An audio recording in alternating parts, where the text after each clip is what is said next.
ವಿರಾಜ್ ತನ್ನ ಹಣೆ ಬರಹನ ನೆನೆಸ್ಕೊಂಡು ಒಳಗೊಳಗೆ ದುಃಖ ಪಡ್ತಿದ್ದ. ಅವನು ಇನ್ನೇನು ಹೊರಡಬೇಕು ಅನ್ನುವಷ್ಟರಲ್ಲಿ ಒಂದು ಕಪ್ಪು ಬಣ್ಣದ ಕಾರು ಏರ್ಪೋರ್ಟ್ನ ಹೊರಗಡೆ ಬಂದು ನಿಂತ್ಕೊಳ್ಳುತ್ತೆ. ಅದರಿಂದ ಸಿಟಿಯ ಫೇಮಸ್ ಬಿಸ್ನೆಸ್ ಮ್ಯಾನ್ ಅಜಯ್ ಇಳಿತಾರೆ. ಹಾಗೆ ಅವರ ದೃಷ್ಟಿ ವಿರಾಜ್ ಮೇಲೆ ಬೀಳುತ್ತೆ. ಅವನನ್ನ ನೋಡ್ತಾ ಇದ್ದ ಹಾಗೆ ಅವರು ಬೇಗ ಅವನ ಹತ್ರ ಬರ್ತಾರೆ. ಮಿಸ್ಟರ್ ವಿರಾಜ್, ನೀವು ನನ್ ಗುರ್ತು ಸಿಗ್ತಾ ನಿಮ್ಗೆ?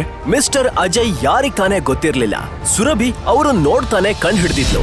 ಆದ್ರೆ ಅವರು ವಿರಾಜ್ ಜೊತೆ ಮಾತಾಡ್ತಾ ಇದ್ದಿದ್ ನೋಡಿ ಸುರಭಿ ಮತ್ತೆ ರಿಷಬ್ ಶಾಕ್ ಆಗಿದ್ರು. ಮಿಸ್ಟರ್ ಅಜಯ್ ಅಂತ ದೊಡ್ಡ ಬಿಸ್ನೆಸ್ ಮ್ಯಾನ್ ಆ ಬಿಕಾರಿಗೆ ಹೇಗೆ ಗೊತ್ತು? ನಾನು ಅದನ್ನೇ ಯೋಚನೆ ಮಾಡ್ತಾ ಇದ್ದೀನಿ.